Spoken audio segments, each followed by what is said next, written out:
The USA-Iran War, how it started and what is happening now. For decades, the relationship between the United States and Iran has been one of the most complicated rivalries in the Middle East.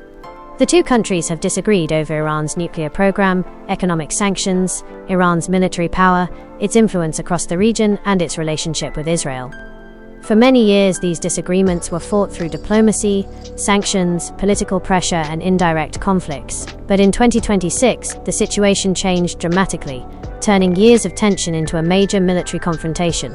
The roots of the crisis go back many years. The United States has repeatedly argued that Iran must not be allowed to develop a nuclear weapon. Iran, however, has maintained that its nuclear program is intended for peaceful purposes. Negotiations between the two sides repeatedly tried to find a solution, but trust remained extremely low. At the same time, Iran and Israel became increasingly hostile toward each other, making the Middle East even more unstable. By early 2026, tensions had reached a dangerous level. The United States and Israel were increasingly concerned about Iran's nuclear and military capabilities. Iran, meanwhile, believed that Washington and its allies were trying to weaken the country and restrict its regional influence. Diplomatic efforts continued, but the disagreements became increasingly difficult to solve. Then came February 28, 2026. The United States and Israel launched major attacks against Iran. These attacks marked the beginning of the large-scale 2026 war. The conflict was no longer just a diplomatic dispute or a series of indirect confrontations. It had become a direct military conflict between powerful regional and global forces. Iran quickly responded. Iranian forces launched attacks against Israel and American military positions in the region. The conflict began spreading beyond Iran and Israel, creating concerns among countries throughout the Middle East. Military bases, shipping routes, energy infrastructure, and important strategic locations became part of the wider crisis. One of the most important parts of the conflict was the Strait of Hormuz. This narrow waterway connects the Persian Gulf with the Gulf of Oman and is one of the world's most important routes for oil and gas transportation. Millions of barrels of energy products normally pass through this region. Because of this, any major disruption can affect not only the Middle East but economies around the entire world. During the conflict, Iran restricted shipping through the Strait of Hormuz. The United States responded by establishing a naval blockade around Iranian ports and saying that it wanted to protect international shipping. This created a dangerous confrontation at sea. Ships became caught between military pressure and the risk of attacks, while international companies became increasingly concerned about sending vessels through the region. The economic consequences quickly became visible. When fewer ships could safely travel through the Strait of Hormuz, concerns about global oil supplies increased. Oil prices became more volatile, and countries around the world worried about higher fuel and transportation costs. The conflict was no longer only a military issue between Washington and Tehran. It had become a global economic problem. Despite the fighting, diplomacy did not completely disappear. Countries including Pakistan, Qatar, and Oman became involved in efforts to bring the United States and Iran toward negotiations. The goal was to stop the fighting, reopen important shipping routes, and create a framework for a longer-term agreement. In June, the United States and Iran reached an interim arrangement intended to reduce the fighting and create space for negotiations. The agreement was connected to issues including the Strait of Hormuz, U.S. restrictions on Iran, and negotiations over Iran's nuclear program.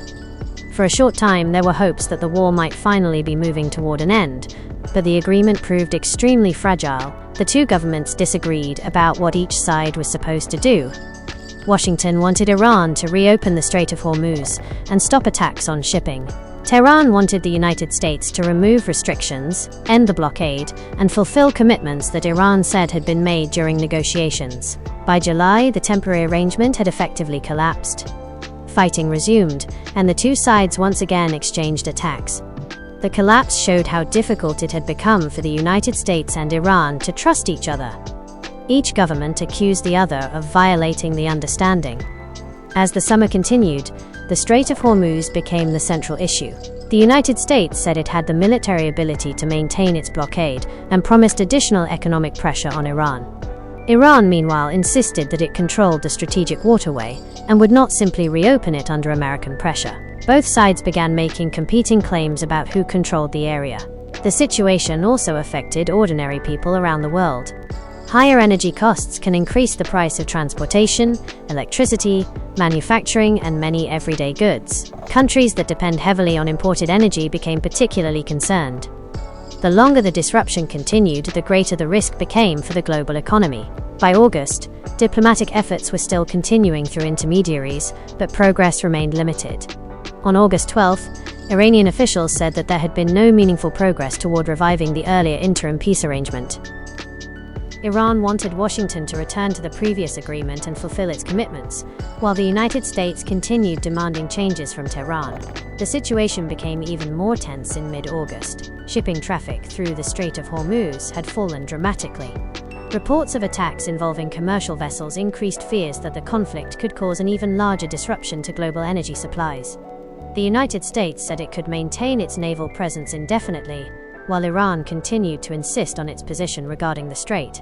At the same time, the conflict was creating wider regional instability.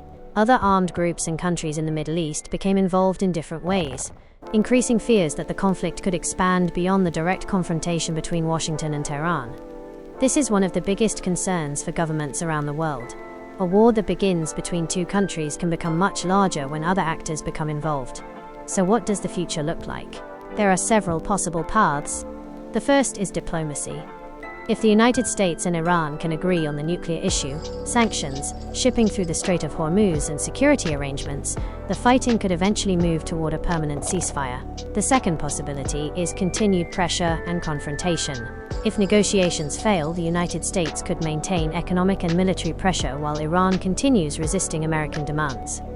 That could keep the region unstable and continue disrupting international shipping. The third and most dangerous possibility would be further regional escalation. If more countries or armed groups become directly involved, the conflict could become significantly wider and harder to control.